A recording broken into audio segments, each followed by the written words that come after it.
mbokk yi asalaamaaleykum am mbégte fii ci groupe Média du Sud seen rajo jàmm ak mbëggeel di leen rek wax ni ñu ngi leen dalal ci jotaayu au fond du sujet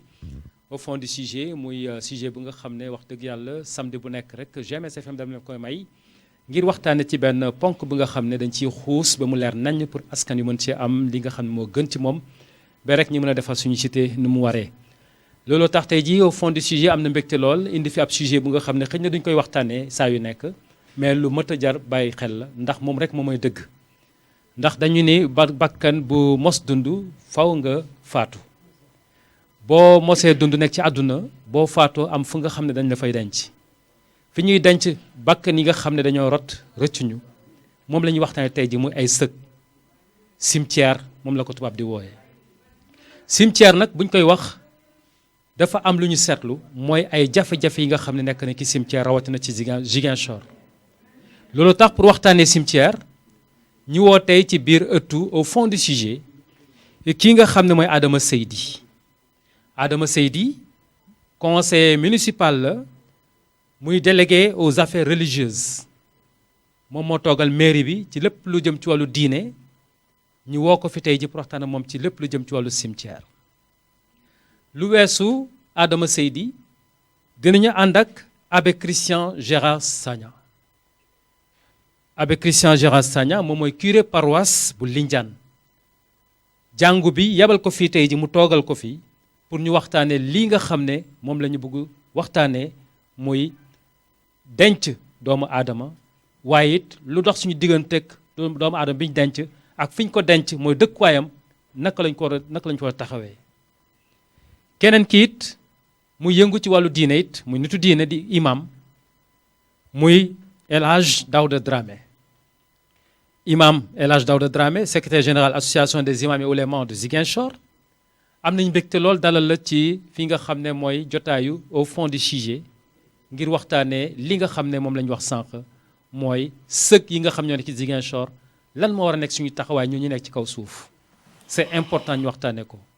kon dañuy tàmbale rek joxe def tour de table bàyyi la ngeen nuyoog askan wi ñu tàmbalee kook ki nga xam ne moom mooy Adama Seydi asalaamaaleykum. waaleykum salaam wa rahmatulah wa barakaatu. asalaamaaleykum wa rahmatulah taala wa barakaatu. sëñ bi Cissé ñu ngi leen di ziar di leen wàccu seen wàccuwaay lii liggéey bi xam naa ni ñeen ngeen di si jàppale te au nom du maire mu ngi nuyu askan bi yëpp ñu leen di ñaan nag ñu bàyyi xel liggéey bi ndax dañuy liggéey la boo xamante ne war na mën a amal njëriñ askan bi yëpp voilà ñu ngi ciy nuyu ñëpp ten sant di ngërëm. jërëjëf Adama ñu dem ci abbé Christian Gérard Sagna abbé salaamaaleykum ñu ngi lay nuyu. maaleykum salaam maa ngi nuyu ñëpp ñu nga xam ne ñoom laa àndal ba su tey ñëw di waxtaan ak askan bi lu jëm ci sëkk yu nga xam ne ñu ngi fii ci biir dëkk Ziguinchor mais xam naa ni bu ñu waxee ay affaire émission daal waxtaan boobu dina raw dëkk Ziguinchor daal di laal tamit yeneen département yu nga xam ne ñoom ñoo bokk ci région Ziguinchor booy wax lu jëm ci sëkk da ngay looy njëkk xalaat mooy nit ñëpp ñu nga xam ne ñooñu faatu nañu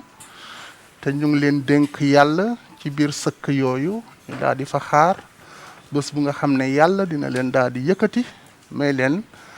tout simplement dund bu nga xam ne moom mooy dund bu dul jeex loolu la ñu gëm ci yoonu christianisme. kon nag maa ngi nuyu d'abord ñu nga xam ne ñoom ñu ngi ñuy déglu man tamit di nuyu ñu nga xam ne ñoom ñoo am naqar ak tiis ci seen mbokk yi nga xam ne ñu ngi noppaleku ci biir sëkk yi nekk fii ci ville Ziguinchor loolu tamit c'est extrêmement important nuyu ñooñu parce que gis nga ñu bokk ci citoyenneté ville bu nga xam ne moom moo nekk dëkk bu nga xam ne moom moo nekk Ziguinchor ñii ñu denc ci biir sëkk yi ñooñu tamit sunuy mbokk lañu nekkoon nañ fi comme ñun amoon nañ ci seen xalaat amoon nañ ci seen gis-gis maa ngi nuyu surtout ñu nga xam ne autorité yu ville Ziguinchor parce que ñoom ñoo yor responsabilité sëkk yooyu lu ñuy wootee cimetière parce que cimetière dafa am loi dafa am règlement te loi yooyu règlement yooyu état bi moo koy tëral daal di ko dénk ñu nga xam ne ñoom ñoo jiite ville yu nga xam ne ñoom ñoo dëkk yu nga xam ne ñoom ñoo nekk fii ci biir Ziguinchor sëkk yi bëri nañu façon dinañu dellu ci si biir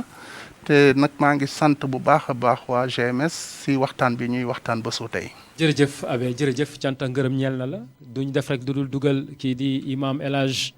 Daouda Dramé imam asalaamaaleykum di la dalal ci jotaay gi. waaleykum salaam wa rahmatullah Cheikh Ahmed Tidiane Cissé gannaaw ba ma ñaanalee way dawlu yi ñi nga xam ne tey ñoom la ñuy waxtaanee seeni tëralaay yàlla yërëm leen xaare leen àjjana nuyu kilifa yi rajo ak télévision bu GMS nuyu la yow nuyu mboolem ñi fiy liggéey moo xam journaliste la wala technicien la nuyu sama naatango yi nga xam ne ñoom laa bokkal table bi tey muy Abbé Sagna ak monsieur Adama Seydi di am mbégte pour ñu waxtaanee benn tomb bi nga xam ne sujet d'actualité la maanaam gestion et entretien de nos cimetières comme ni ko Abbé waxee mooy sunu kër bu mujj nag fi nga xam ne fa ngay mujj jar naa bàyyi xel bi nga nekkee ci dund kon waxtaan bi am na solo. jërëjëf El Hadj Daouda Dramé tey dañu woote pour waxtaan ci li nga xam ne mooy cimetière u Ziguinchor lan mooy ëllëgam mooy thème bi nga xam ne moom la ñuy waxtaanee tey jii mais balaa ngay wax ci cimetière u Ziguinchor yi parce que Ziguinchor du benn cimetière moo fi am important na ñu delloo ci suñuy xel jéem a seet ñun ñii suñu biir yan cimetière ñoo nekk ci biir Ziguinchor est-ce que maîtriser nañu cimetière yu nekk ci biir Ziguinchor d'abord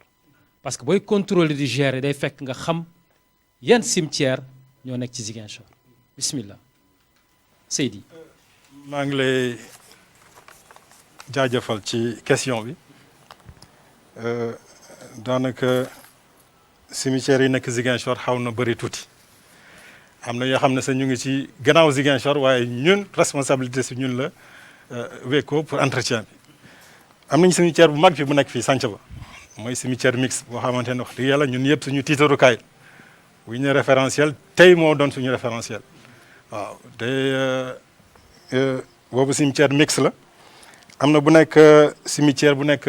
Kenya Kanjalan 54 bi fële waaw boobu lañ mujjee si ñu mujjee sànc la am na cimetière bu nekk Kenya cimetière bu bees la am na bu nekk fii Belfort 54 mètres waaw am na cimetière bu nekk Tilène boobu tamit mix la ñaari cimetière mu ngi Kanjalan est ak Kanjalan ouest ak cimetière 8e bi boo xam ne cimetière naufragé la boobu Kantène la nekk mais chaque année mairie bi dafay santaane pour ñu nettoyer ko pour suñu avant le 22 suñu xale yoo xamante ni yàlla jëlee na leen fii te ñu forcé ne leen ñaanal loolu mooy cimetière nekk Ziguinchor. kon yooyu mooy cimetière officiel yi nekk Ziguinchor. waaw. Abbé yéen a ngi liggéey ci wàllu diine képp ku nga xam ne am na waay dawlo bokk sa diine foog ñu ñëw ci yéen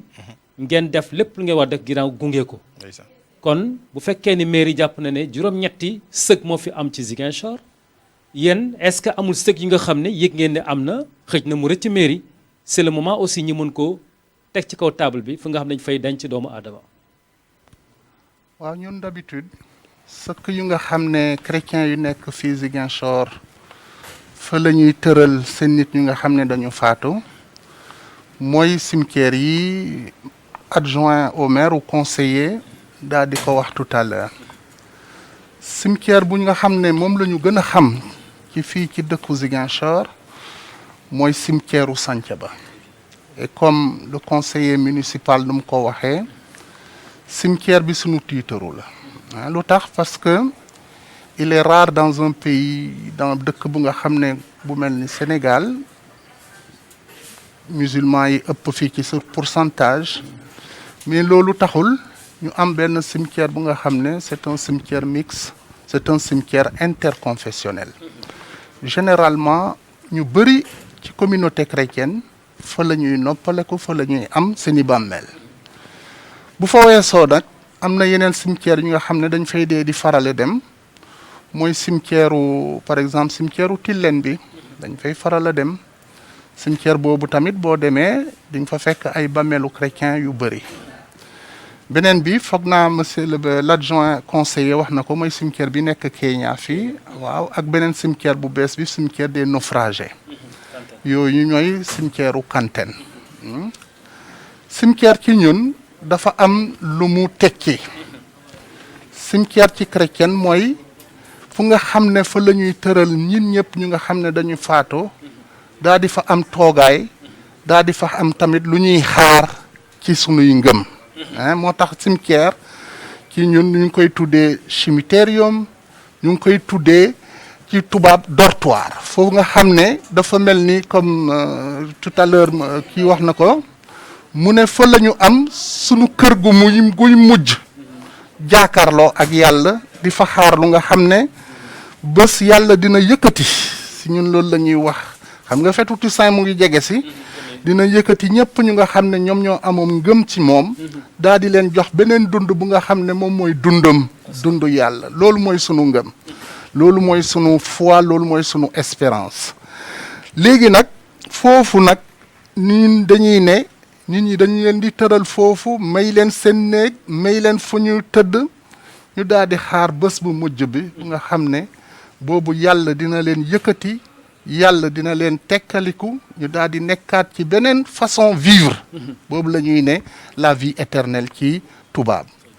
cimetière yi nga xam ne ñoom la ñuy fréquenter mooy cimetière ordinaire yu le conseil municipal wax fii léegi officiel yi waaw lu jëm ci gestion bi foog naa dinañ ci dellu si at mais tamit cimetière yooyu mooy d'habitude sunu cimetière ordinaire ci dëkku Ziguinchor. Très bien loolu mooy cartographie bi ñuy def ci cimetière yi ci Ziguinchor Imam Daouda Dramé ba léegi yow it bokk nga ci kilifa diine yi nekk ci Ziguinchor da ngeen di faral di toppatoo ñi nga xam ne ñooy suñu way dawloo di leen gunge di leen rob ñi bëggoon xamit ndax yow gis nga sa bopp ci juróom-ñetti cimetière yi nga xam ne moom la ñu wax ne moo nekk ci commune bu Ziguinchor. waaw gis naa ci sama bopp lu dul rek ma yokk ci benn bi nga xam ne musuma faa teg sama tànk waaye sama benn jege ñaale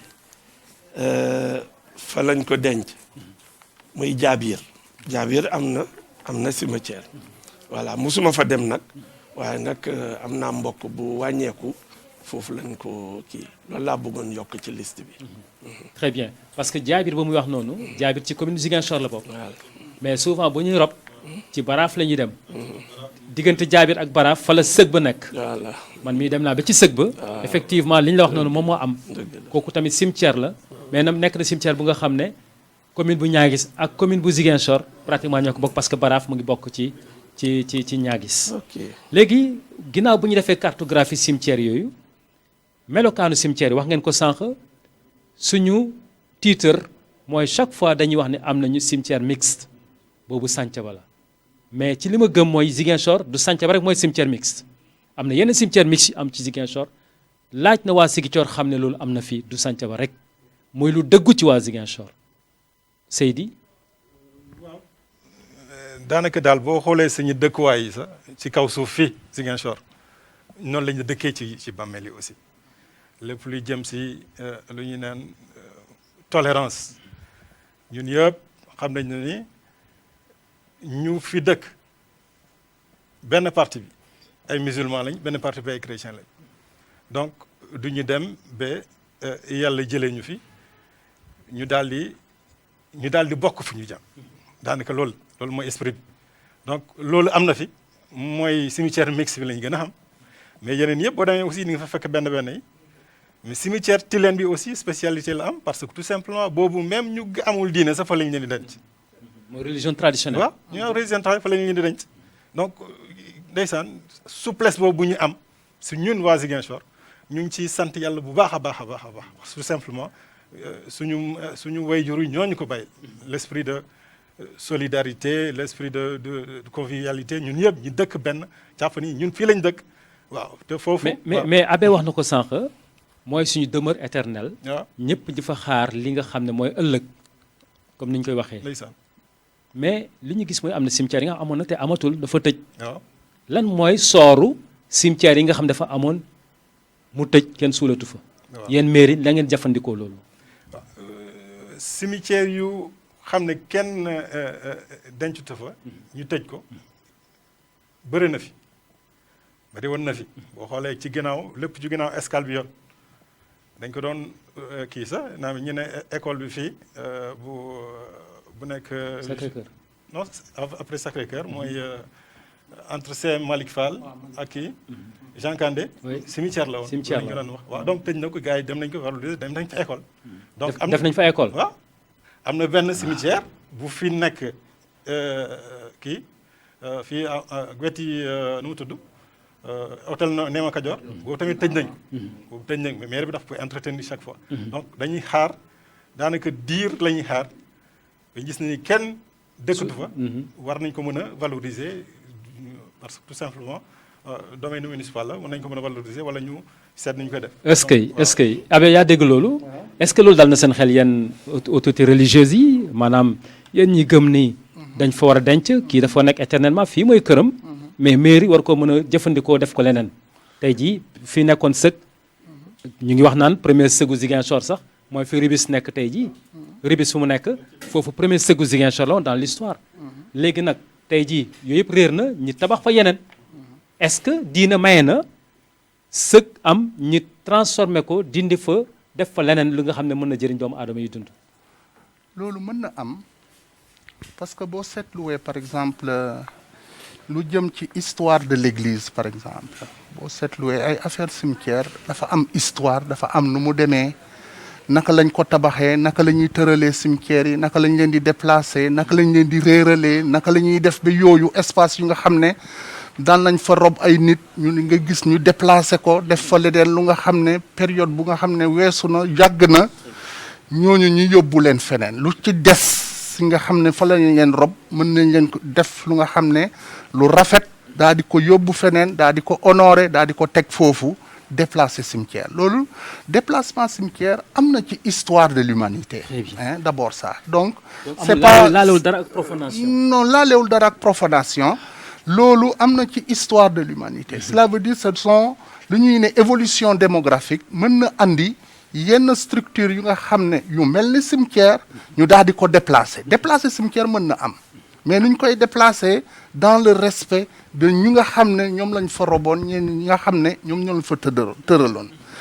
boo seetluwee ci histoire ñun bu ñuy seetlu nii bu ñuy sentu histoire de l'église bu njëkk ba dañu daan ne kenn na lu rob nit ci biir dëkk bi lu tax parce que dëkk yi dañu amoon ay murailles dañu amoon ay murs pour protéger wu contre les ennemis murs yooyu donc cimetières yi dañu nekkoon ci biti ville yi ci biti daa di dem église bi ne déedéet ñi nga xam ne lu jëm ci cimetières yi dañ koy tëral ci wetu église yi nga gis ay église yu nga xam ne non seulement ci biti église yi mais ci biir église yi ay cimetière la par exemple ñun am nañu ci lu jëm ci sunu diine tradition bu nga xam ne ku am rang toll ni évêque jour bu muy faatu ci biir église cathédrale fu nga xam ne foofu la doon jiite di daal di ñaanal askan bi kooku jour bu muy faatu ci biir comment ça s'appelle cathédrale bi lañ koy suul fii am nañ fi ñaari exemple sunu ñaari évêque ñu nga xam ne Mexan monseigneur Augustin fii lañ leen suul ci biir cathédrale bi am na ay cimetière donc avec le temps dañuy daal di réer comme conseil municipal nu mu ko waxee mais loolu c'est une gestion de la municipalité hein ou alors on déplace les cimetières ou alors on les ñu daal di leen génne carrément daal di tabaxaat ay cimetières yu bees loolu dafa jëm ci lu ñuy ne concession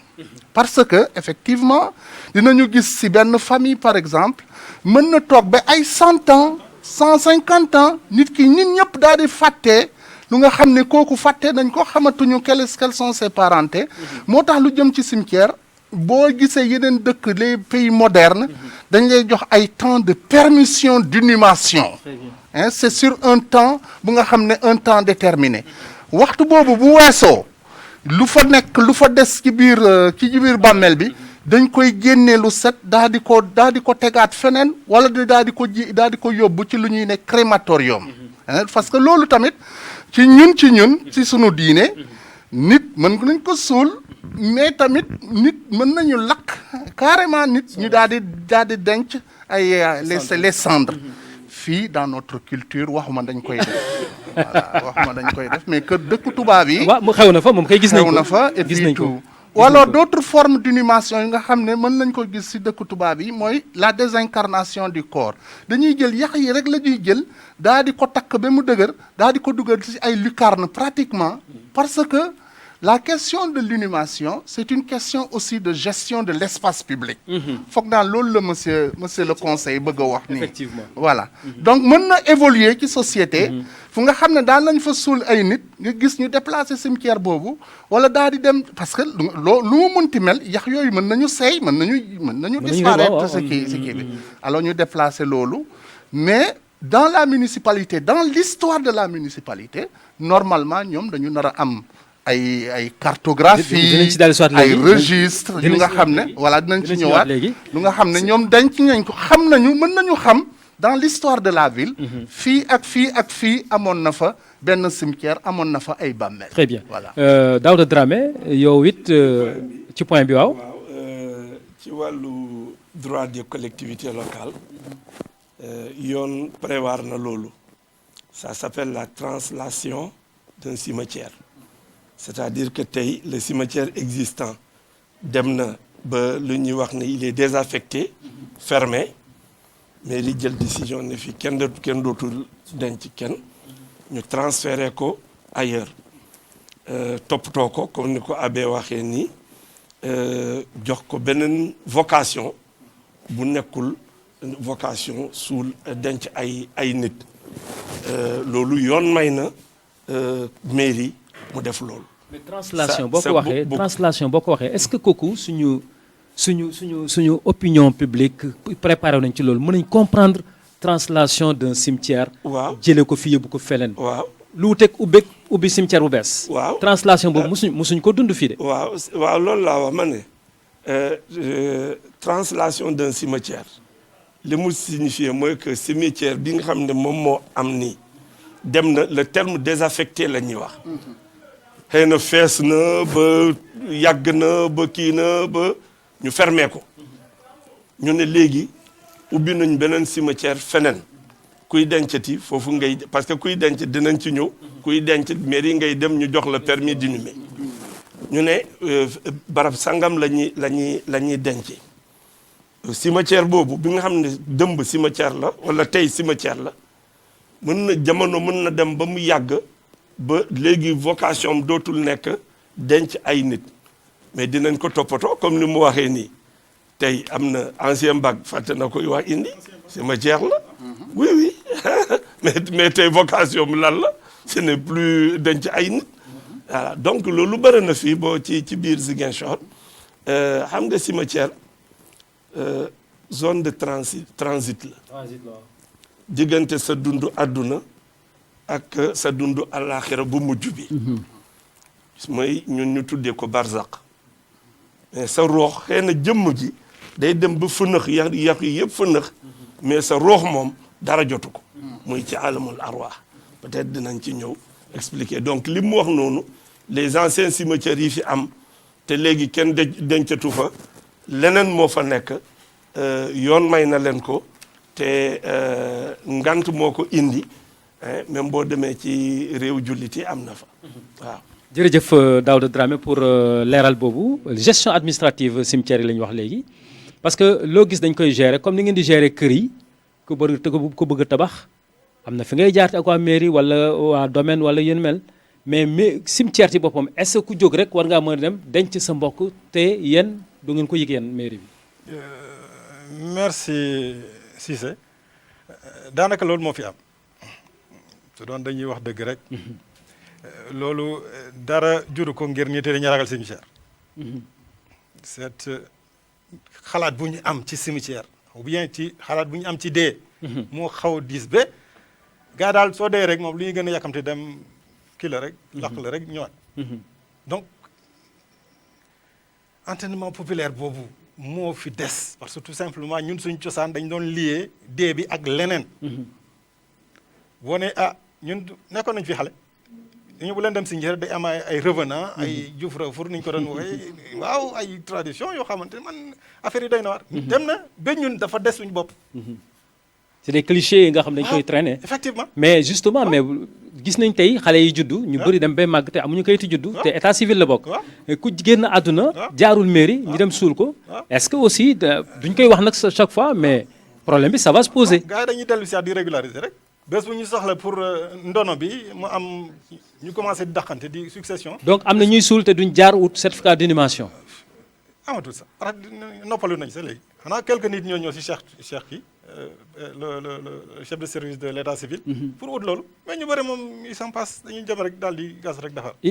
abe yéen balaa ngeen def messe. da ngeen di exiger quand même certificat d'inhumation. oui c'est pas tellement un certificat d'inhumation parce que dañu am suñuy procédure yu nga xam ne ci biir jàngu bi la ñu nekk procédure yooyu mooy premièrement bu fekkee dina am dëj da ngay ñëw avertir ci paroisse bi il faut nga ñëw wax l'abbé bi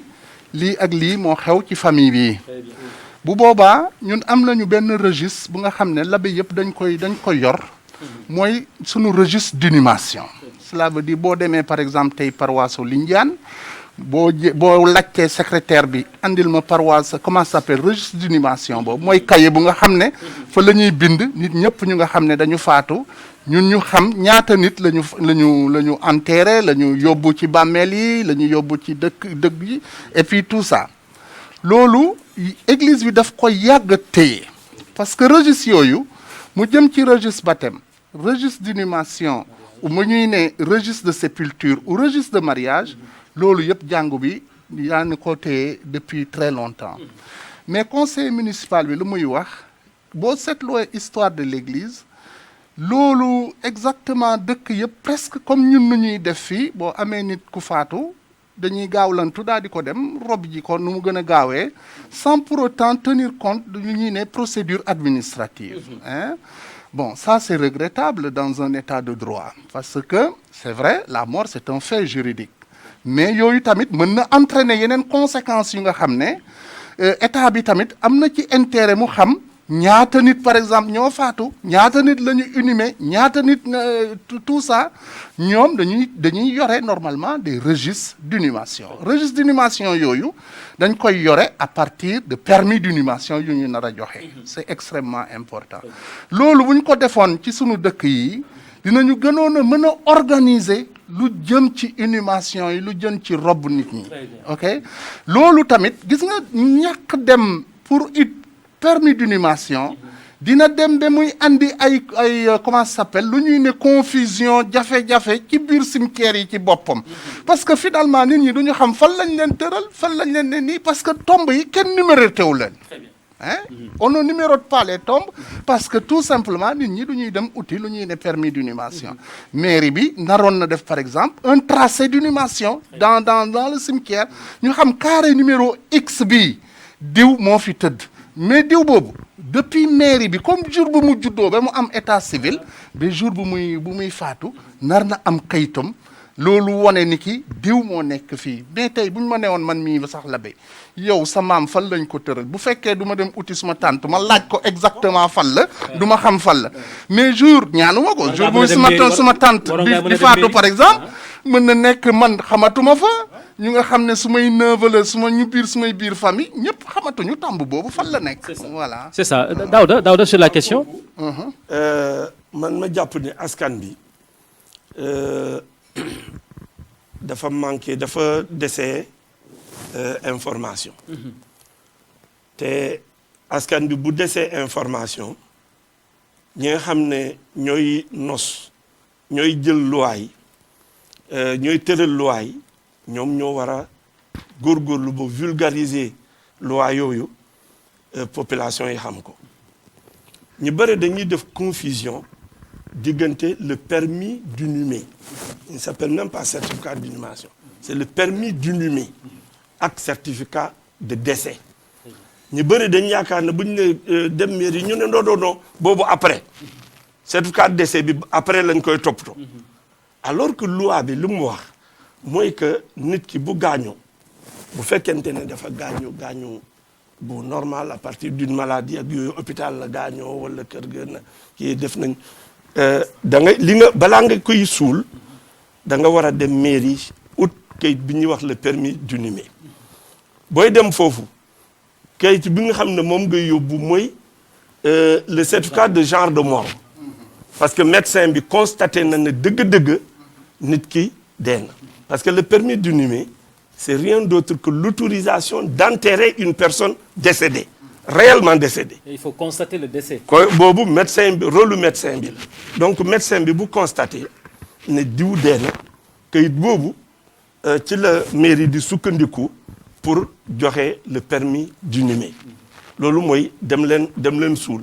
loolu bu weesoo nag nga door a toppatoo le certificat de décès moom ngay soxla pour ay affaire ndono ak yooyu mais permis d'inhumer moom ay bokkul ci kayit yi nga xam ne booy def ay miraas ak yooyu dinañ la ko laaj mais dafa am solo que tey ñu vulgariser loolu ñu xam ko defe naa bu ñuy dem ci mujj kii bi ci proposition yooyu ñun kilifa diine yi parce que après tout ñun ñooy gérer cérémonie yooyu gaawantu beeg kii bi yëpp souvent ci ñun la en tout cas bokk xaw ma chez vous mais ci ñun diine l'islam en général ñun la imam mooy décider def leen nii def leen bu dee waa kër gi pare nañ daal léeg-léeg benn waaraatekat genre Daouda Dramé taxaw waaw warul fanaan nañ ko kii wax nangam di accélérer nit ñi di accélérer alors que c'est vrai l'islam nee na bu nit ki gaañoo ñu gaaw a jébbal ko boromam loolu mooy orientation mais sang bi sallallahu alayhi wa sallam Muhammad Rasulullah lundi la gaañu mercredi lañ koy suul parce que circonstance bi moo demee noonu donc bëgg rek tey nga ni gaawantu bousculer nit ñi defe naa loolu précipitation boobu war nañ ko seetaat te ñun am nañ ci rôle ñun religieux yi pour ñu dimbalee kilifa yi diine yi ak kilifa réew yi surtout la mairie par rapport aux procédures administratives bu nit ki gaañoo fan la ñu war a jaar pour mën a dépôt ak loi bi ak très bien mais Pape kayit bu mairie di joxe permis autorisation d'inhumation boobu. permis d'inhumation bi est-ce que day déterminer ban cimetière nga ko war a mën a yóbbu. normalement daf ko nar a def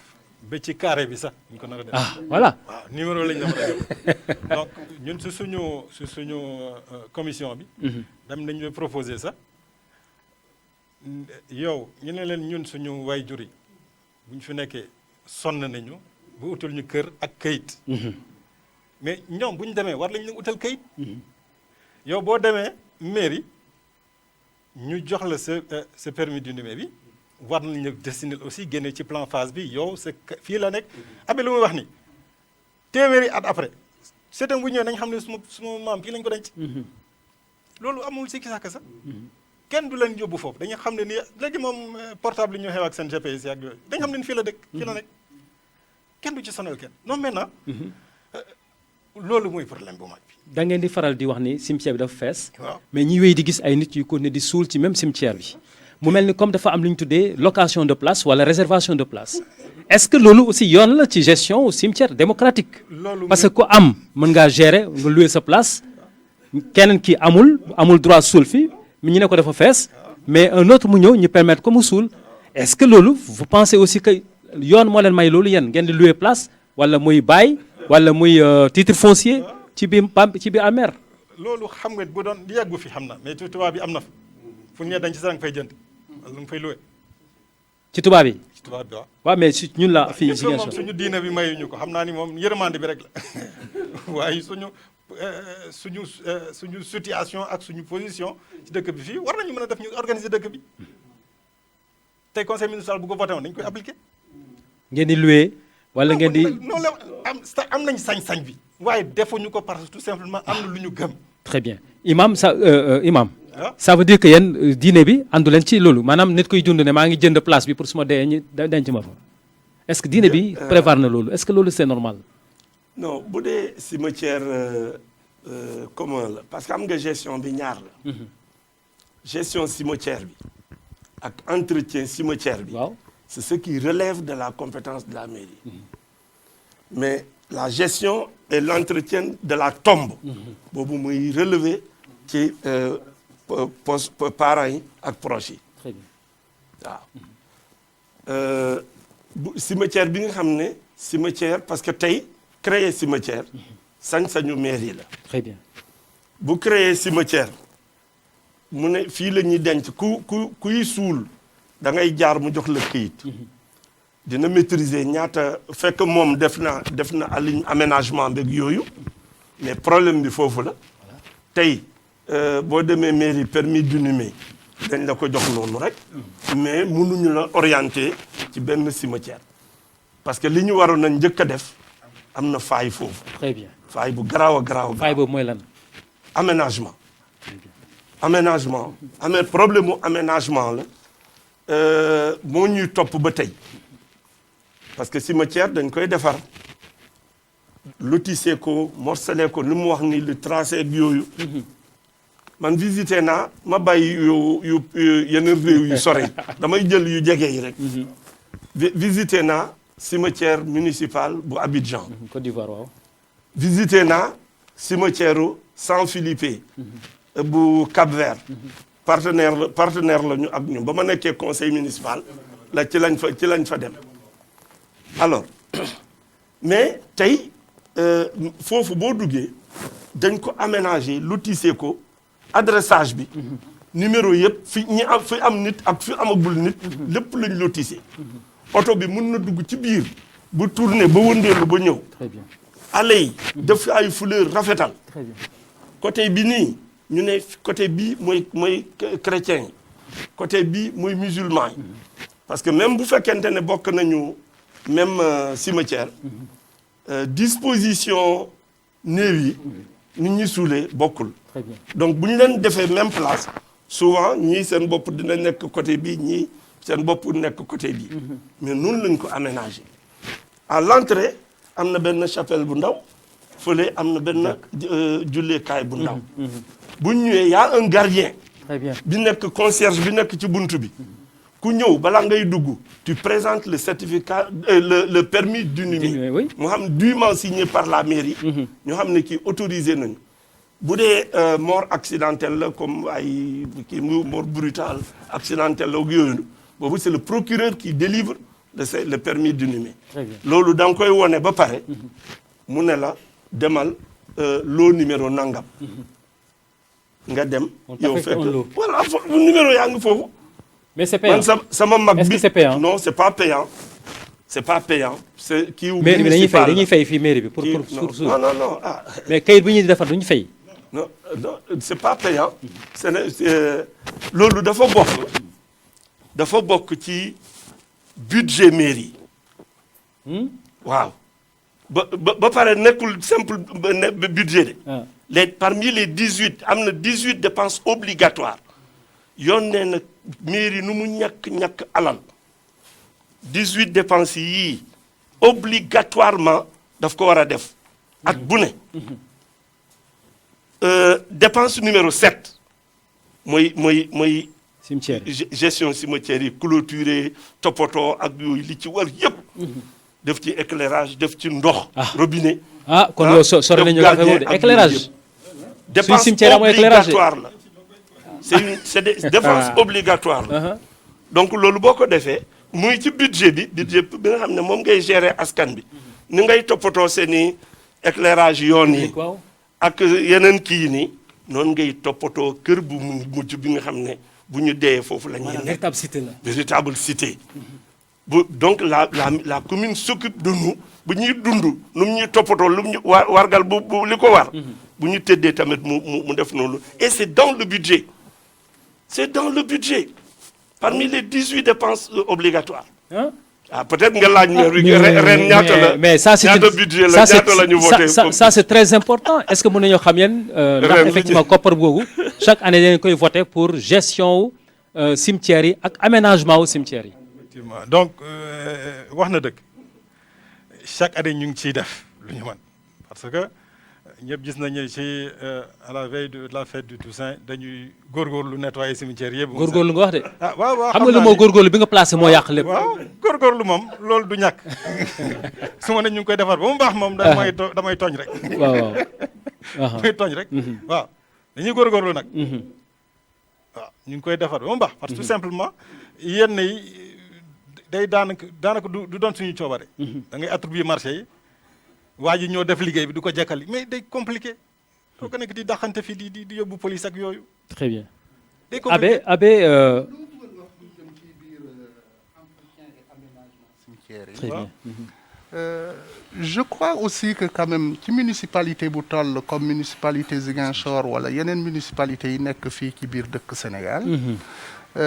C'est vrai askan bi des fois dafay am comportement bu nga xam ne quelquefois c'est complètement mu ngi à côté wala nekkul ci yoonu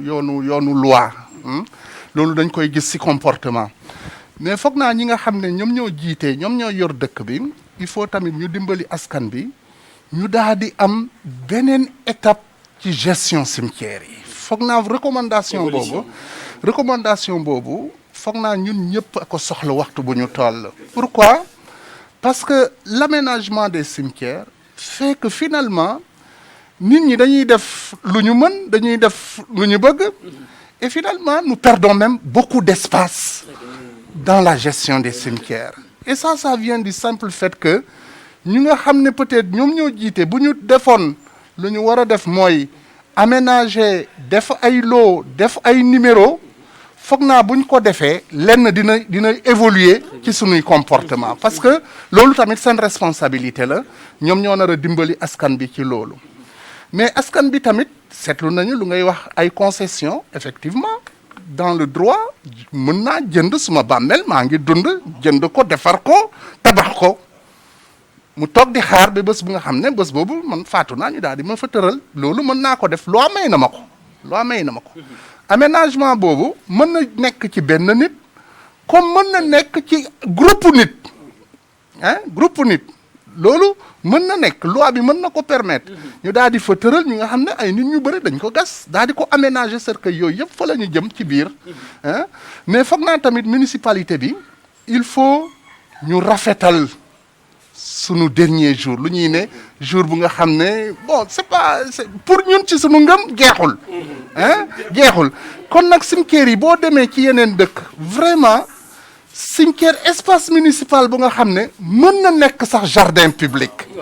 est-ce que gis nga lu ma bëgg a wax ci gestion bi mën na nekk sax jardin public fu nga xam ne mën na fa am ay banc mën na fa am ay toogaay mën na fa am lu nga xam ne mën nga fa toog parce que cimetière nan na nekk tamit lu nga xam ne mën naa ko fréquenter mën naa fa dem di fa ñaan di fa xalaat di séntu luy ñëw di ñaanal ñu fi nekk di def leneen lu nga xam ne loi may na ma ko ci biir cimetière bi je crois que la gestion des cimetières à venir le défi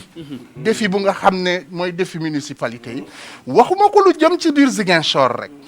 parce que lu may wax ni ça concerne tout le Sénégal. Très bien, mais nous commençons ñun. Waaw, c'est le défi je crois de toutes les municipalités du Sénégal qu'on évolue. Foog naa loolu c'est pas lié benn diine. C'est lié simplement à notre humanité. ci respect bu ñu am ci ñu tëral foofu. loolu la loolu tamit gis nañu occupation espace cimetière yi dañuy gis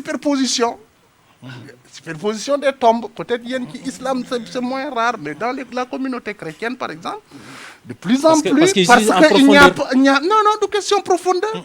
mais parce que c'est la gestion de l'espace du cimetière il n'y a plus de place on superpose les tombes loolu la ñuy ne superposition des tombes loolu tamit gis nañ ko ci biir cimetière yi mu ngi xew de plus en plus te ñu ngi leen di yëkkati ba fan lañ leen di yëkkati. xaw ma fan lañ leen di yëkkati man xaw ma. mais loolu xew na ci biir cimetière yi. très bien loolu tamit c'est une question de gestion des cimetières. waxuma dañ koy tere. mais tamit bu fekkee dañ koy def nañ ko def mu gën a rafet. parce que mënuñu def lii mel nii fii. lii mel nii fële. voilà loolu laa bëggoon wax. enterrement yi tous azimuts boo duggee tey ji cimetière bi nga xam moo ñu gën a frappé mooy cimetière u Kandialang parce que la dernière fois am na benn enterrement bi ñu demoon mais yàlla def na ma ànd ak monsieur adjoint le maire tey bu Diédhiou mais am nañ jafe-jafe pour dugg ci biir parce que tout simplement ay nit a ñëw ci yoon bi ñu nekk ñoom ñu suul fa ay nit mais loolu imam lan moo ci seen rôle yéen en tant que imam. waaw ñun li comme ni ma ko waxee sànq kenn ku ne ak sa cër. ñun li ñu man mooy accompagner la municipalité parce que cëram la moom. du cëru keneen de ñun aspect religieux bi lañ am mais aménagement espace yeeg yooyu yoon seen loxo la ko teg ba pare jox leen ay moyens pour loolu donc compétence boobu nañ ko exercer ci manière nu mu gën a rafete peut-être ñu dabaatal anciens cimetières yi c'est presque perdu mais cimetières yu bees yi am te feesaguñu bu ñu nelawee fii ba 10 ans dinañ am problème nit dina gaañu fii Ziguinchor ñu yóbbu ko ñaagis ak yooyu loolu mooy défi bi yëpp li comme ni ko Abbé waxee la gestion de l'espace waaw ñun daal le court terme la ñuy gérer mu kii c'est vrai que les élus les hommes politiques bu ñuy def campagne doo gis ki nga xam ne ci programme am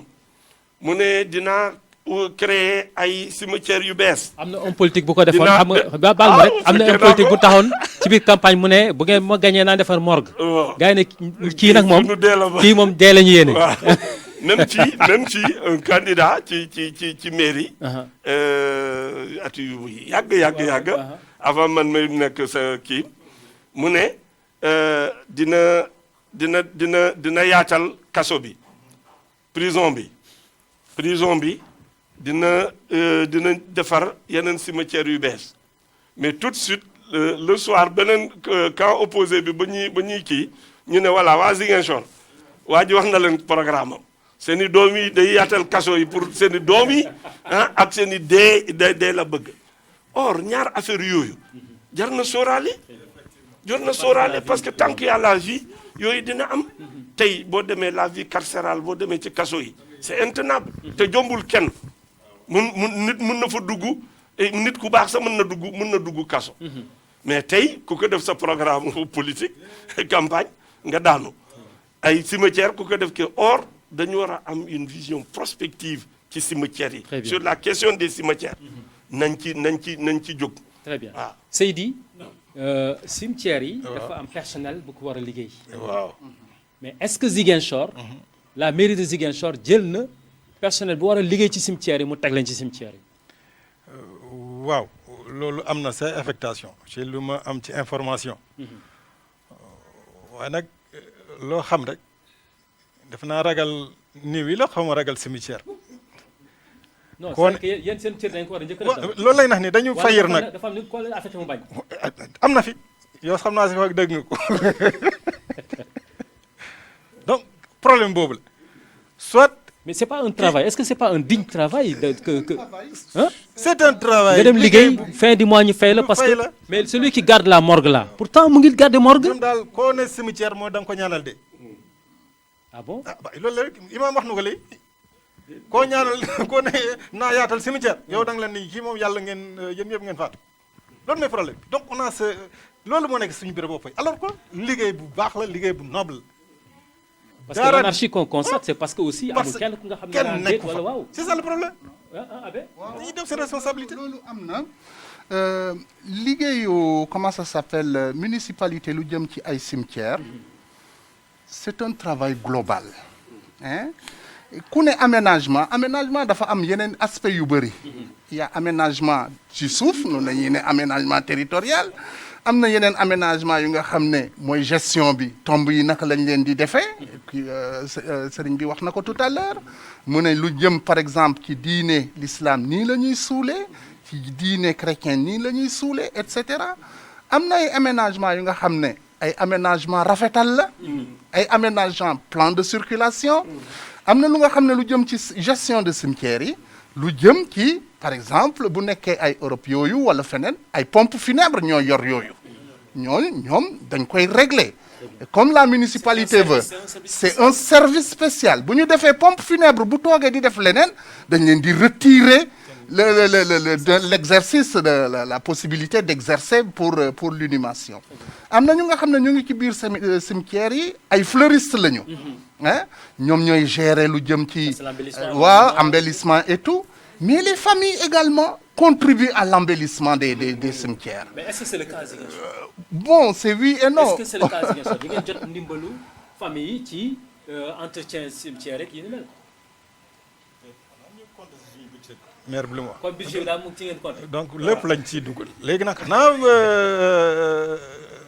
fête Toussaint bi di nga ay nit ñi ñëw toppatoo. non xam nga fête Toussaint moom chaque année bu fekkee benn yoon ngeen koy def ci at bi moom aussi ça pose problème fête Toussaint chaque fois dañuy désherber c'est vrai da ngeen di peinture mais bu fekkee fa la yem aussi ça pose problème parce que yenn saa nga dem nga gis sëg bu nga xam ne dafa dem même màbb sax nawet bi tey jii bu ñu wax inondation war ngeen bàyyi xel aussi ci cimetière parce que en réalité bu fekkee ni dafa am ruissellement des eaux mairie waroon def ay commission wàcc ci cimetière yi xool bàmmeel yi nga xam ne yàqu na ñu xam ni ñu koy defaree effectivement est-ce que loolu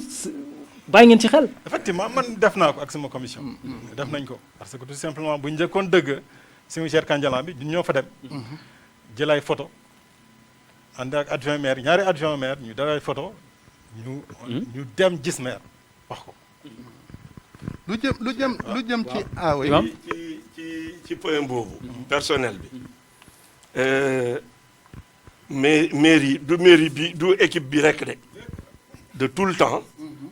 On a manqué de vision par rapport aussi à la gestion des cimetières fii équipe yi fi jaar yëpp pratiquement côté boobu manqué nañu vision par rapport à la gestion et l'entretien des cimetières bu ñuy wax dëgg wax na fi pompe funèbre yi boobu peut-être c'est en dehors de la municipalité mais demal Lyon il y a la direction des cimetières qui mairie Grand Lyon direction des cimetières un directeur nommé avec comment dire avec du personnel ah xam nga kooku kenn waxu ko pour mu dem fanaan ci kii bi mais toppatoo cimetière bi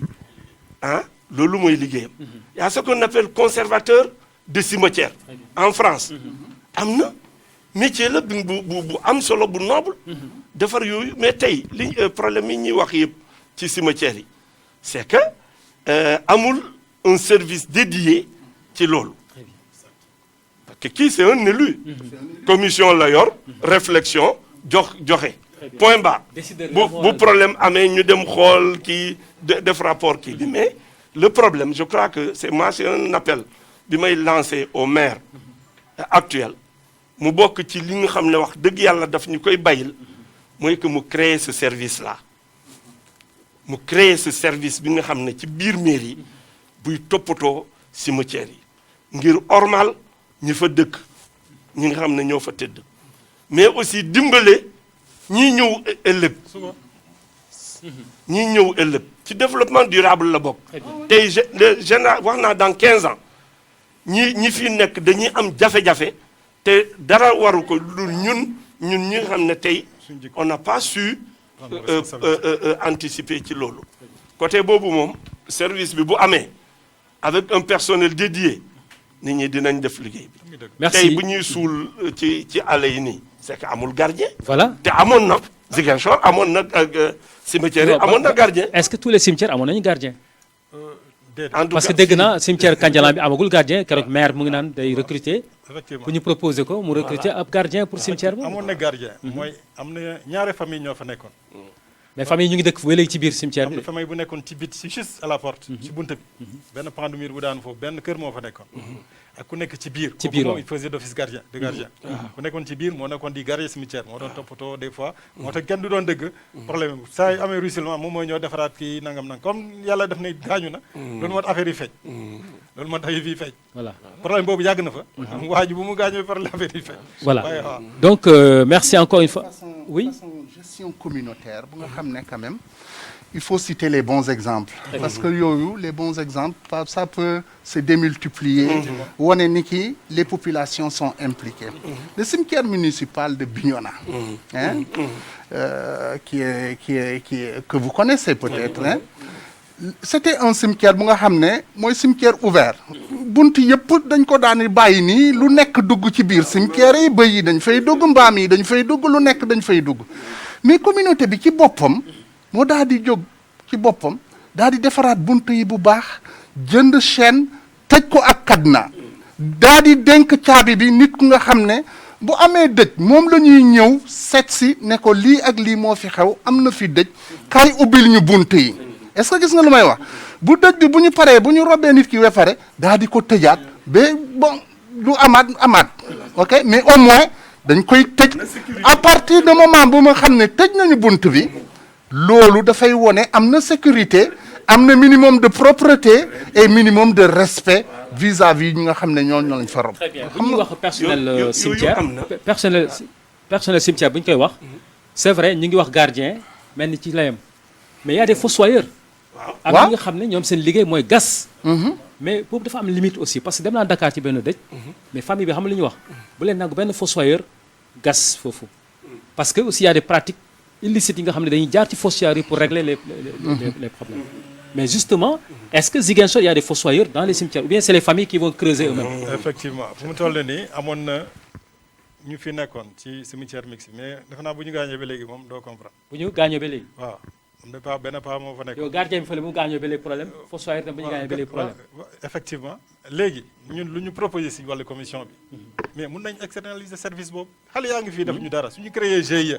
boo xamante ne war na mën a def loolu. ñu jàppale leen ñu def loolu.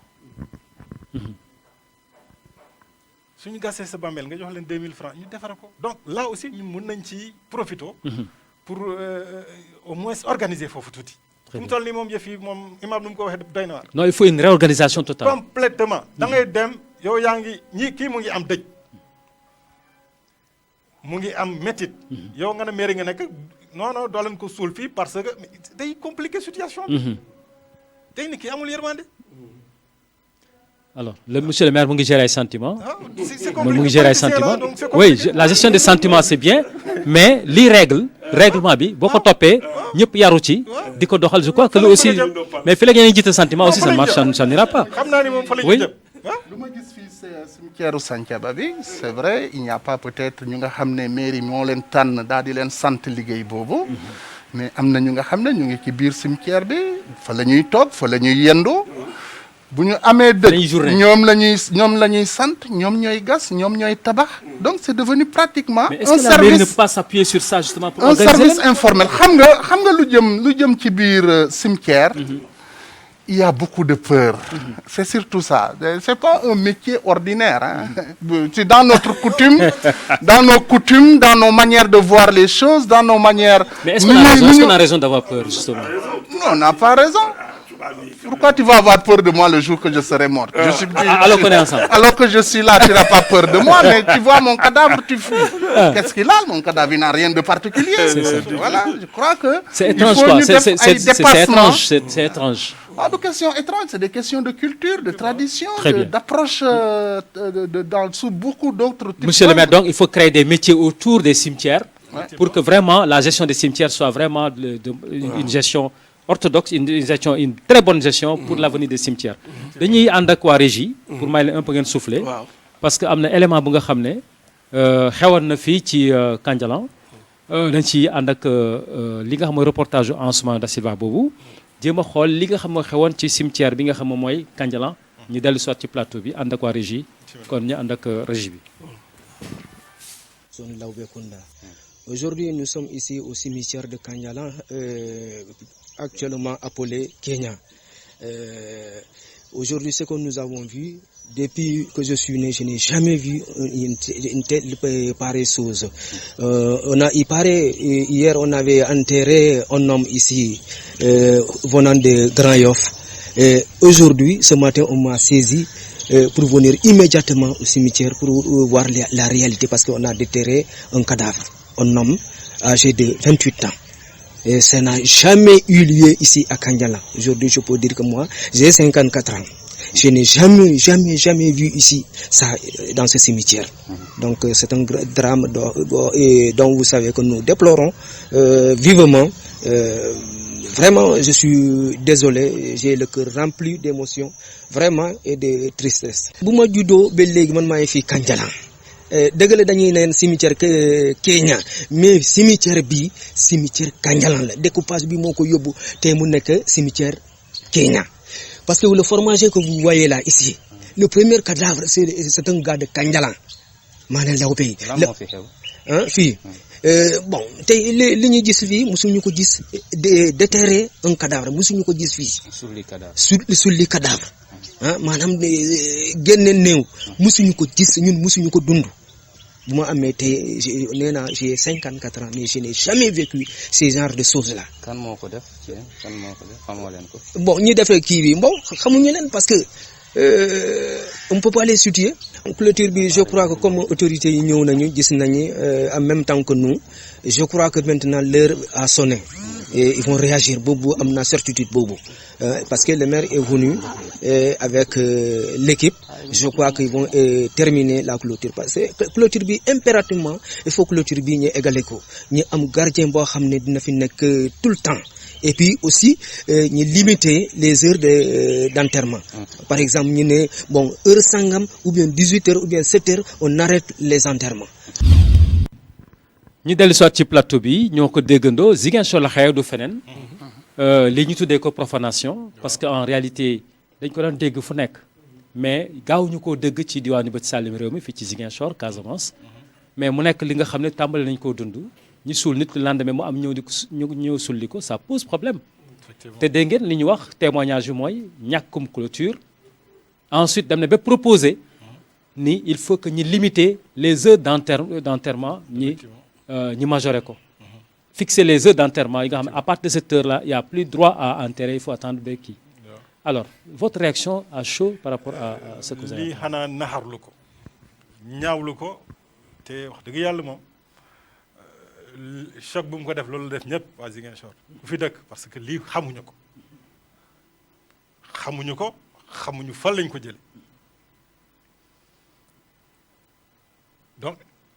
luñ ci war a tirer mooy ñu jël suñu responsabilité. justement lan mooy si seen responsabilité yéen suñu responsabilité mooy bu ñu ragal cimetière yi ñu yónni fay nit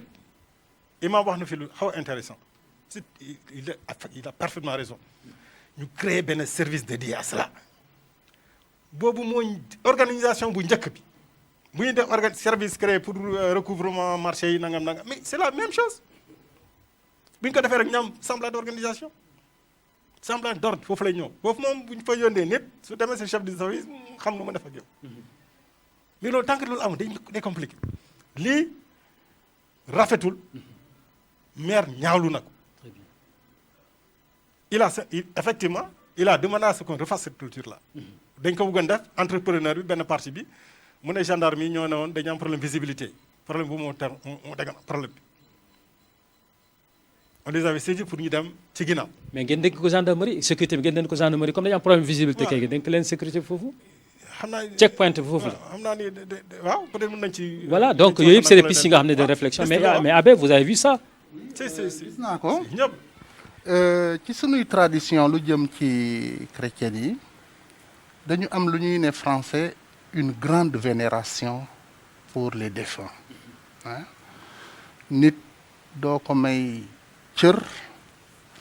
doo ko sargal ci lu muy dund rek mais it tamit da nga koy may cër ci fu mu tëdd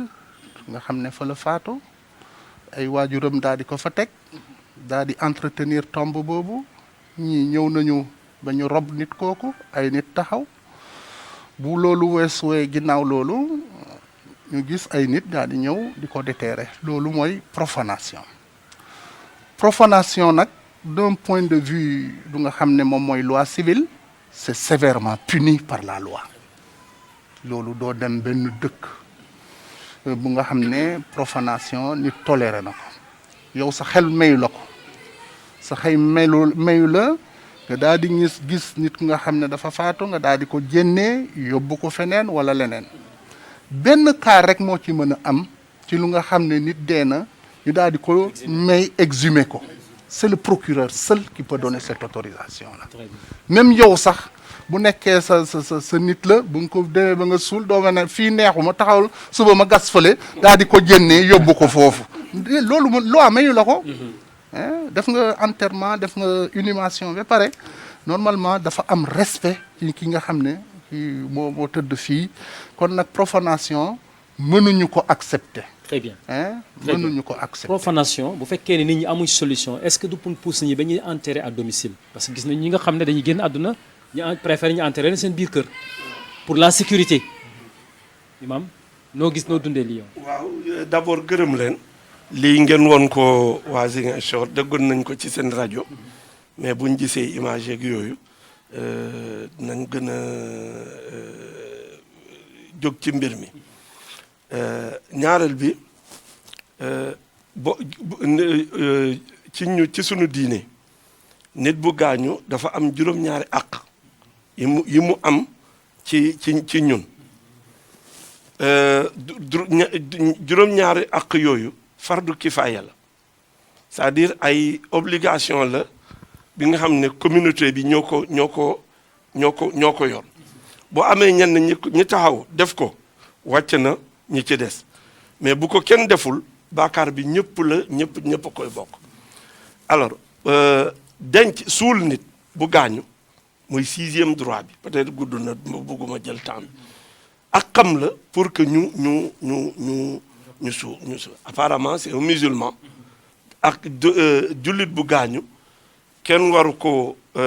bay feneen wala feneen dañ ko war a suul boobu bi nga xam ne akam la dañ ko respecté ñeneen ñëw violer akam boobu. Mais au nom de quoi? waaw La recherche de profit, de titre. Bon, je sais pas parce que waxuñu. On voit des profanations de. waaw bon waa ji nee na 54 ans la am muy door a am foofu muy door a dégg man musuma ko fekkee mais dama bëgg wax ne kenn waru ko def mais yooyu yëpp man dama jàpp ne conséquence la parce que bu fekkoonte ne cimetière bi am na sécurité bu doy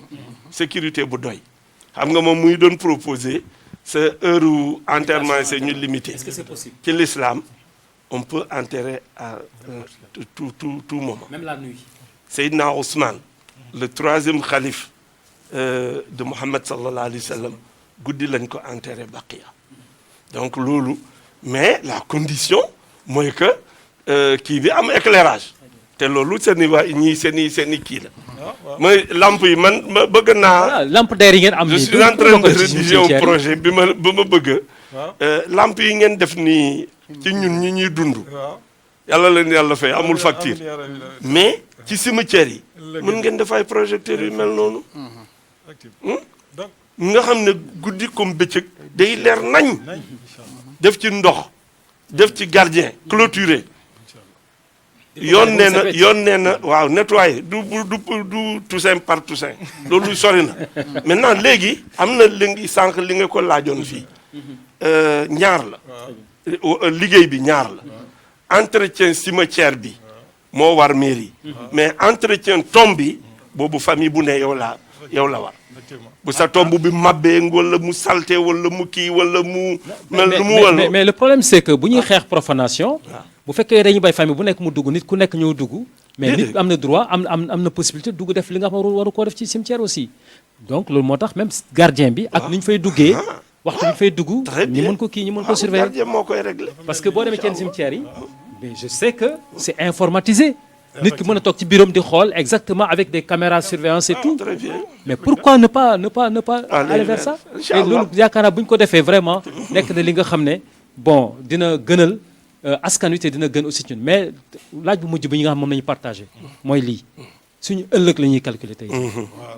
parce que dégg nga sànq reportage bi waaye nee na ñu ngi koy woowee cimetière Kenya mais cimetière Kandialang la déjà y a un problème foncier qui commence à être né à partir du cimetière buñ ko noppee xëy na kenn du xëccoo cimetière ne maa ko moom bu doon kër la nit ñi dañu ko xëccoo benn tribunal mais dafa ne cimetière bi ñu koy woowee Kenya mais cimetière Kandialang la parce que ñu fi njëkk a suul aussi waa Kandialang la ok donc ñun bu ñu deful attention Daouda wax na ko fi sànq dans une quinzaine d'années assiette foncière Ziguinchor jeex lan mooy solution pour l'enterrement de nos morts solution yi bare waaye bu ñu bëggee jàpp ni rek ñun suñu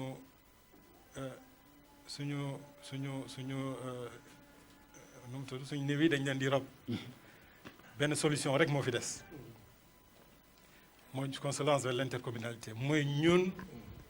maire yi ñu wër maire yi ñoo xam ne ñu ngi fii ak ñu wër ñu toog waxtaan ñun peut-être assiette foncière si Ziguinchor Diatta mais ñeneen am nañu lu muy wax nii mën nañ ko def am cimetière bu mag boo xam ne naam mausolée foofu naam benn chapelle bu ndaw foofu am morgue fu ñuy defaree kii fu ñu defaree suñu néew yi yëpp denc leen defar yi ba mu rafet ñu gérer ko ensemble. mais loolu intercommunalité moo ko mën a joxe. kese moo ko mën a joxe loolu kese moo ko mën a joxe su doon mënu bëgguñu laal yu nekk fii. beneen solution bi tamit. suñu réunion de commission wax nañ ko. ma leen lii nag suñu cimetière yi doy na waar. or désordre bi ci am ak naka la ñuy def bu doon dem nañ ba intercommunalité mënul am suñu bëgg a réorganiser suñu cimetière sont obligés de réorganiser nan la ñuy def. il faut reprendre à zéro. ñu ne ñu suñu maire suy sanc quartier nu muy def. suy def lotissement nu muy def. man leen lan la ñu ne ma du day toj defaraat. ma ne ko bu leen ñu wax loolu.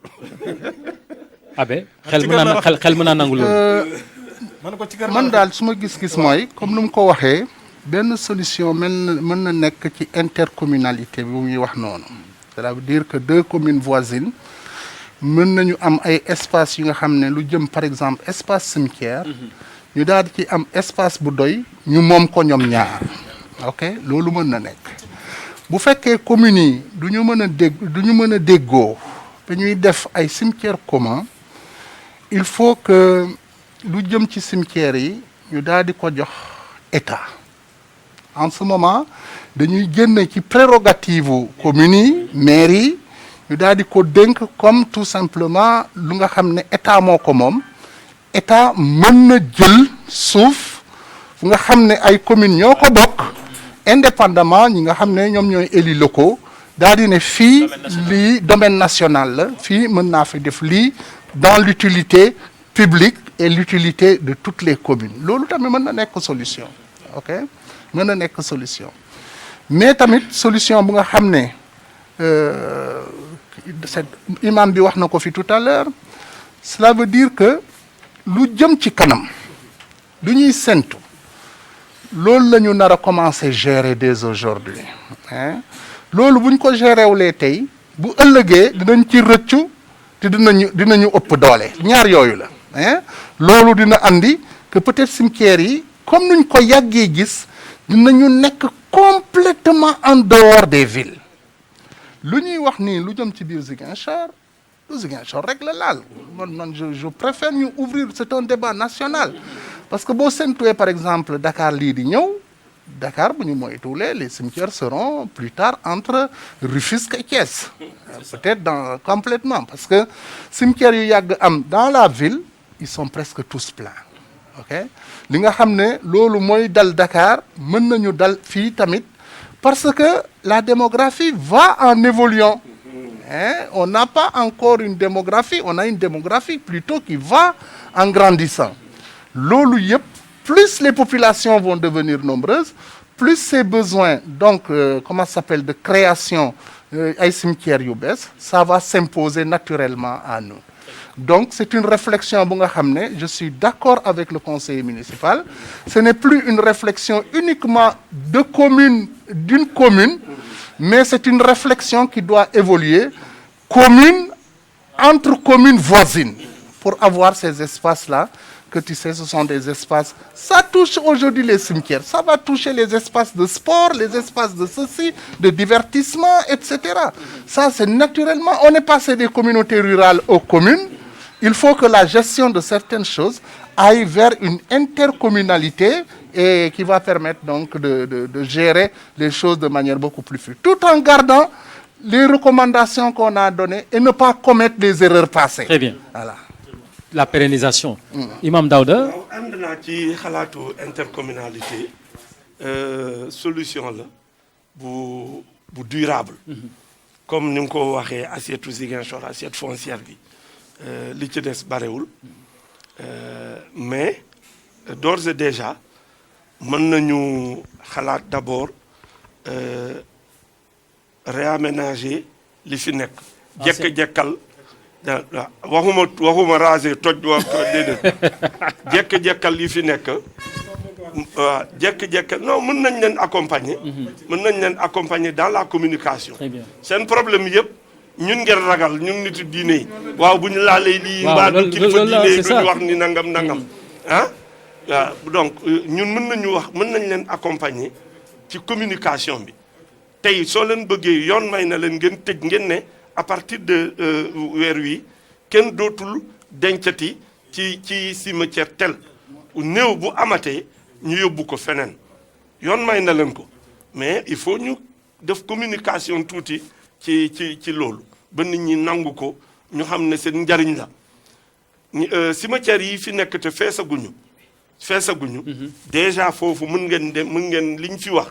mën ngeen ko commencer foofu mën ngeen ko commencer xalaataale maintenant l'intercommunalité parce que avec les lotissements en cours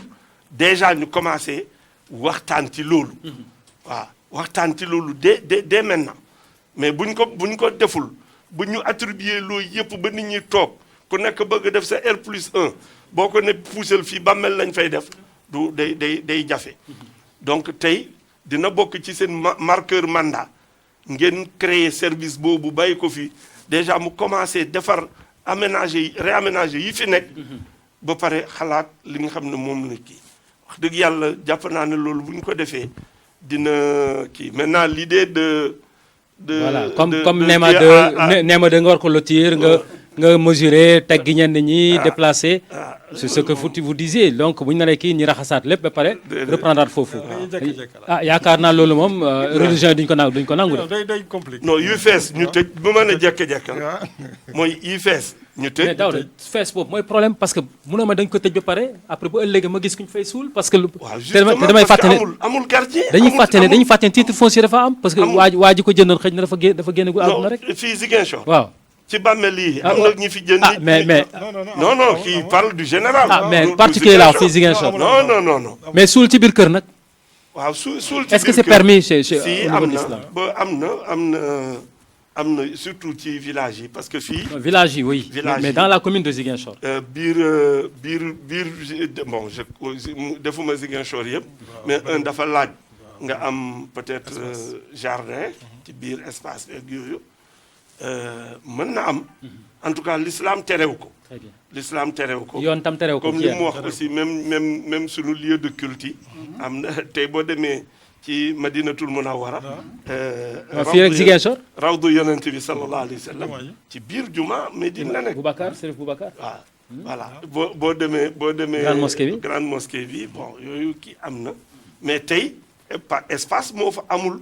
parce que ci diine l'islam ñaari façon bàmmeel moo am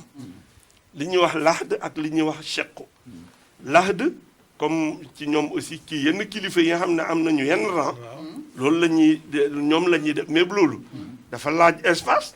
te loolu mënoo ko def ci yenn kër yi ci yenn de sorte que tey dañuy obligé defal leen chequ alors que seen rang lahd la laaj immeuble li ñuy tabax ci biir cimetière yi maanaam. non pas immeuble ay mausolée non dama koy tuddee immeuble parce que léegi li ñu fay def ay carrelage yëkkati ba ci kaw. et cetera est-ce que loolu am na njëriñ réellement. waaw foofu aussi l'islam li mu maye mooy nga clôturer c'est-à-dire doo tabax doo def terrassement nii. da ngay mën nga clôturer boo clôturer. bu la neexee def carreau bu la neexee def marbre bu la neexee amul. ci clôture bi. di nga def maanaam boo ko wëralee nii. c'est-à-dire ci kaw fu nit ki nekk. doo ko tabax. très bien à la différence de. par exemple waaw doo ko boobu lañ tere. nga tabax ko. loolu lañ tere nga tabax ko. même boo demee Màkka dem Médine boo kii noonu. mausolée yi aussi yi ngay gis. par exemple ñu genre néeg. souvent benn famille moo koy moom wala benn kilifa. mais du moom rek mooy nekk ci kii bi boo duggee am na plusieurs tombes par exemple boo demee Aboubacrine Sow fii ci seen kii bi boo duggee moom mu ngi fa mais Mouhamed Sow mu ngi fa keneen mu ngi fa keneen mu ngi fa yooyu yëpp l'islam terew ko mais à condition que espace am te ñun nag léegi espace la ñu amatul Très bien. léegi communication boobu ñun suñu wàll la waaw pour que nit ñi seetaat nit ñi defaree kii bi Très bien. boo demee Baqiya nga xam ne mooy sëg bi gën a rëy ci l'islam foofu plus de 20 000 am ñu ngi tëdd foofu amul bind amul miir dañu kii c'est-à-dire boo kii bi nii clôture waa ngi nii bu ñu dencee nit bi boo gisee xeer ci bopp bi gisuloo xeer ci tànk bi nga xam ne góor a fi nekk boo gisee xeer ci bopp bi xeer ci tànk bi nga xam ne jigéen a fi nekk kese amul bind amul karo amul tabax amul dara Touba fële. déedéet Madinatul Munawwara Madinatul Munawwara. waaw Madinatul Munawwara waaw Madinatul Ça c'est Munawwara. important parce que fa la ñu war royee et également pour def yenn yi léegi 10 minutes rek moo ñu dese dañuy tàggatoo xëj na ci tàggatoo boobu damay tàmbaleek ak Abbé Abbé ñu ngi doon waxtaanee tey ji ci mbirum cimetière xëj na du sujet bu nga xam ne nit ñi dañ koy song bu baax a baax te tey ji àdduna na muy doxee les anthropologues souvent dañuy soxla yenn recherche yi statistiques yi ak affaires yooyu mais wóoruma ni yooyu dëgg la église wax nga ko ñoom au moins immortaliser nañu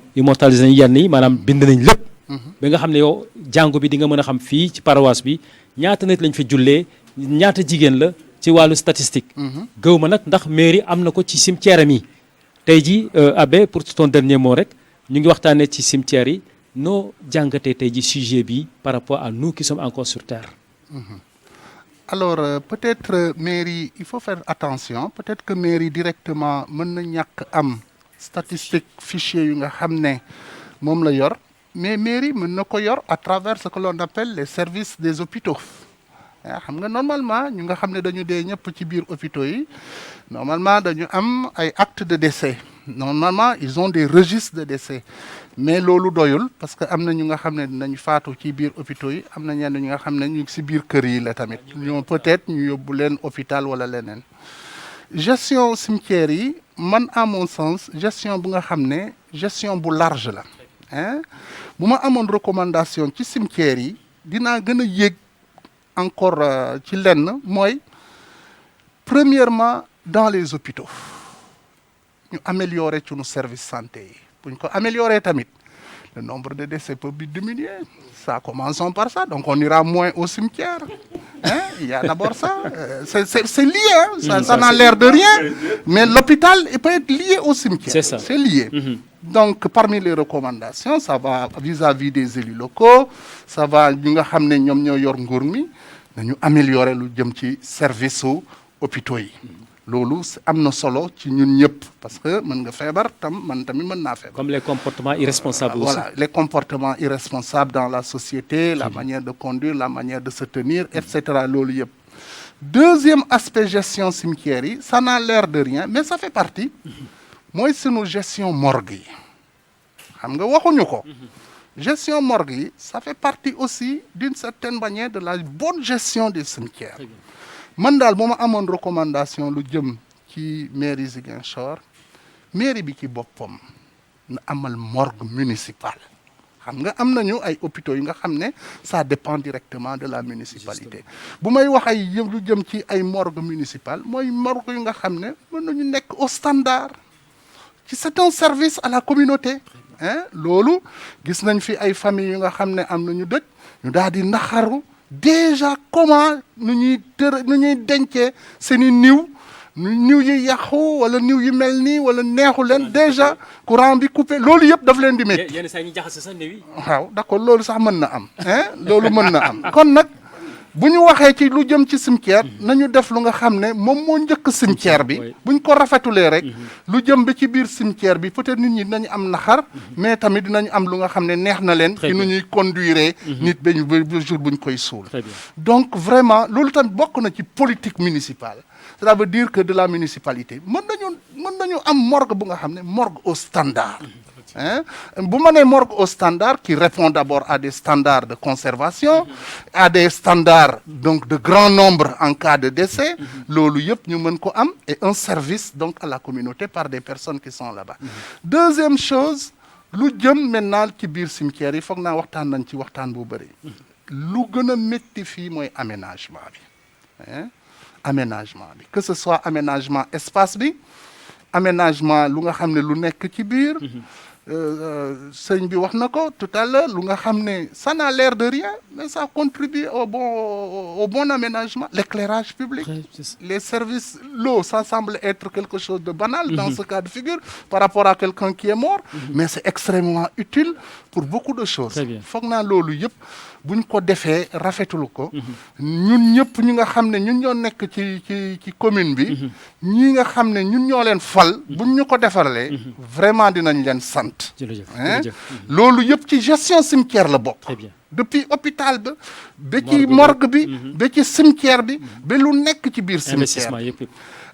gestion cimetière bi tout à l'heure xam nga waxuñu ci lu bëri environnement cimetière environnement cimetière mooy lan lu nga xam ne nekkul ci biir muru cimetière bi mais mu ngi ci biti sotti mbalit yi à la fois mbalit yi boo demee fii cimetière Santhiaba sur un plateau sur la route bu nga xam ne c'est une route municipale ci kaw dal bi mécanicien ñu mën ñëw fa toog di def bruit nit ñaa ngi dem di suuli ay nit loolu yëpp xew na foofu pourtant c'est à même pas 30 mètres de la porte du cimetière et il n'est même pas sur un atelier pourquoi loolu xam nga ñàkk respect la ci nga xam ne ñii la loolu yëpp mën na am comment ça s'appelle maîtriser par exemple une circulation en cas de décès ça n'a l'air de rien mais au moins c'est un acte de citoyenneté et de respect boo gisee niw buy romb nga daal di taxaw wala may leen ñu jàll loolu civisme la loolu yëpp dafa dem ci gestion cimetière vraiment Abbé jërëjëf en tout cas recommandation yi am na solo lool voilà Imam Daouda Dramé yow it say recommandation laa ñu jox maire bi muy mujj gannaaw ba ma àndee ak li Abbé wax renforcer ko tey jafe-jafe yi ñu am yëpp c'est que c'est absence su aménagement bi moo ñu indil yooyu donc tout de suite